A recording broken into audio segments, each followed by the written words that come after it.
Hey guys, subscribe for daily content, and if you're shopping for gear, make sure you check out the description for the newest items at some of the very best online retailers. There's also links for some of the items that I personally recommend. Thanks! What's going on YouTube? Metal Complex here, and welcome to this week's episode of The Knife Guy. So what are we talking about today? I thought I'd take an opportunity to explain to you guys what happened here. Why is the tip of the Rockstead gone? A lot of you guys watched my short or my Instagram video. And fortunately, the reaction was, for the most part, people kind of, they were either just confused or they were laughing, which is what I was expecting. Don't do that with your knives, right? Knives are not designed to do that. Yes, there are knives with different compositions, like the blade steel is a different composition. It's not as hard, it's more robust, and it can survive that, right? But don't do that with your knives. Everything has a breaking point, and I promise you, right, even the most robust and most insane geometries will definitely break under enough force, right? So use the appropriate tool for the task. Take it from me. And also know that's not evidence of like a faulty heat treat from Rockstead, right? So, I mean, like, okay, sure, like there could be bubbles that cause it, but no, this is a simple case of, this is a really, really hard composition. This is hardened to 68 Rockwell, right? The tip wasn't necessarily super robust, and it also wasn't designed to do that. The purpose of that is to cut and cut continuously. No part of this knife is designed to jam into a piece of wood and pry, right? Now, was I trying to break the tip? No. Let me tell the story now that we've got the initial part out of the way, right? So, there's another channel, and you guys should go subscribe to her because she's really cool. Her channel's really cool. It's called Not Your Average EDC. It's run by somebody named Erica. I got a message from somebody on Instagram saying, hey, have you seen this? And it was a video that she did about the situation with Rick Hinder and transparent knives, right? She was saying, there was a bunch of stuff in there. She had a lot of good points, right? But there's a little section about me in there, of course. I needed something about me. Oh, yeah. I'm kidding. But there was a part in there about me where she said, Metal Complex is kind of, I'm not going to use her language. She said, he's a coward for not standing up and saying something against Hinder and in favor of transparent knives. Which is fair from her perspective at the time. The thing that got me in her video, she said, if I see him at Blade Show, I'm not going to go up and say hi to him, right? I'm not going to. And I was like, oh, what? Hey, no, I still want you to say hi. Erica was not just saying dumb things that came from nowhere without context. She also wasn't being a troll. I watched the video, and then I actually went back and watched it again, because at first I was like, oh, right? I went back and watched it again, and I was like, she got some points, right? I can understand her perspective, right? And why shouldn't her opinion matter, right? Initially, I could feel myself going, I want to dismiss this because she's saying mean things about me. And I was like, no, that's a dumb way of thinking. And so then I was like, well, I don't want her to think that we can't be friends. So I messaged her and I was like, hey, I would want you to say hi at Blade Show. And I was like, I'm sorry that, we have a different opinion on this, right? I mean, but I still respect your opinion. You have the right to have your own opinion. That's fine. And I think you made some valid points in your videos. That was the truth. That's exactly how I felt. And her response was super cool. She was like, yeah, okay, cool. And I was like, yeah, that's a lot of times stuff like this can be diffused just by saying something like that. Now, some people, sure, some people are going to go, okay, fine, but if you can't think like me, then we just can't, then I just hate you automatically. I truly feel bad for people who think that way. I do. Now, I'm not going to sit here and say that, I'm always perfect with that. There are definitely times where I've been heated, right? in the comments or with various little things, right? I mean, we're all human beings. Anybody who pretends, right? You've seen the meme with the troll, like the troll face, and it's a mask, and behind it, it's tears. Everybody likes to use that against the people that they're arguing with, but the truth is that is all of us. That is all of us do that. Every single one of us, right? You got the rage tears and you're like, I gotta come off as cool as possible, cool as a cucumber. So anyways, I watched this, I watched her video, reached out to her, right? We talked for a sec. She's like, yeah, okay, cool, you know? We just ended up, I don't think either of us ended up, expecting to be friends. And I realized, it's like, she makes different content than me. Her content is very different than mine. And her, outlook on things is very different than mine. But it's okay. We were still able to be friends and start joking about things. And again, it's something that I preach all the time. The one thing, the common denominator here is that we all like knives. We use them differently. We buy different knives. But we started joking around, and she jokingly would kind of put herself in this position like, okay, now you owe me, right? If I can make demands and get what I want, I got a couple more. And I realized that that's what she's doing. So we were kind of doing the banter thing back and forth.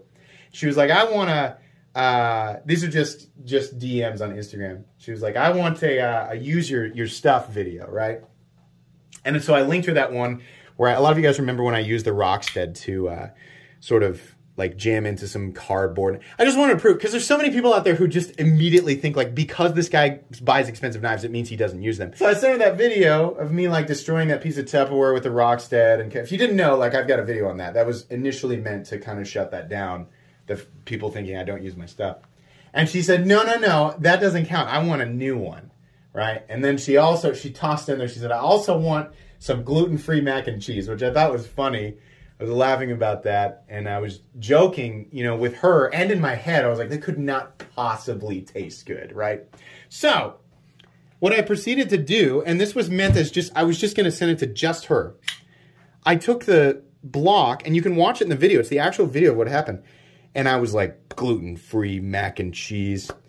I'll give you some gluten-free mac and cheese, because I thought, well, it probably tastes like wood or cardboard, right? So I was frying up bits of, the joke being like, here's proof that I use my stuff, and I was kind of going above and beyond, like intentionally abusing it to appease and to kind of throw it back at her, and at the same time just be I was trying to be friendly and funny, right?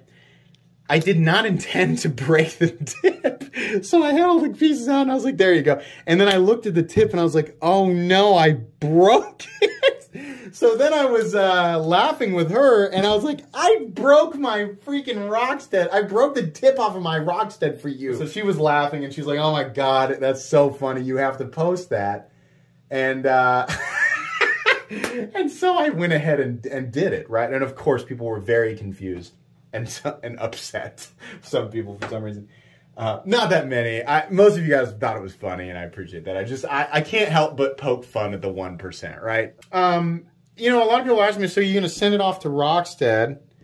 That's going to be an expensive fix, right? Because there's wood chunks all over the place. I'm going to have to pay to send it to Japan. And it's not like they're going to go, yeah, this is covered. I mean, it's clearly abuse. This is abuse, right? Well, I think it doesn't matter because Rockstead's going to look at that and go, that's abuse. In fact, they're not even going to have, I'm going to tell them. I'm going to say, this is my fault, right? I'm not going to try and trick anybody to save any money. No, I'm going to say, hey, I was being dumb. Can you fix this, right? Whatever they charge me, I'll pay for it. But part of me wants to keep it this way for a couple of reasons. Number one, I think it's a good reminder because I didn't know the exact limit, right? I'm not, and if you're wondering, like, I'm not disappointed in Rockstead. Again, this isn't me thinking, oh, their quality control isn't up to standards or this knife doesn't do what it was advertised to do. No, it does exactly what it was advertised to do, and I did something outside of the parameters of it. That's my fault, right? So, yeah, I was heartbroken that the tip broke, but I was like, well, if I really want to, I can pay to have it fixed. Number one, if I don't fix it, I don't have to pay for it. Number two, it's a constant reminder of, hey, let's be a little careful and use the right tools, right? I mean, it's like I've said many times, this is all a learning process for me. And number three, most importantly, I think the most special part of this, that broken tip will always remind me of hey, this could have easily turned into a big, dumb ego battle between me and another channel. And it didn't. It actually turned into a friendship, right? I have great respect for Not Your Average EDC. For Erica, absolutely, right? And we will proceed continuing to make the content that we make and having the mindsets that we do. But now we can joke around with each other, right? And if she wants to poke fun a little bit at me, that's fine. I mean, I don't know if you've noticed, but I've done that with a couple of channels. I enjoy that, right? All of the friends that I have made, as far as, you know, other channels and people who watch, I've met so many people who don't think the same way, but my favorite people out there are the ones who go, well, what are you going to do? You know, we can still enjoy this stuff, right? And that's important. Moving forward, understand, people don't have to agree with you. You can talk it out, right? You don't have to force them to think exactly like you. You can still be friends, right? Even if you're 100% sure that you're wrong, or you're right and they're wrong, right? It's okay. You can still move forward. Go subscribe to Not Your Average EDC. Erica's really cool. Her content's cool. A lot of you might find that you prefer her content over mine, which is totally okay, right? That's the beauty of stuff like this. There's a certain amount of information and entertainment that I can bring to the world of knives. And then there's other stuff that I simply can't, right? Same with Erica's channel or any other channel. There's stuff that they're going to be able to bring that I can't, and stuff that they're not going to be able to bring that I can. Nobody's better than everybody else. Everybody has their own opinions. They do their own thing, right? You gravitate towards the things that you like and ignore the things that you don't. The world is a much happier place if you proceed like that.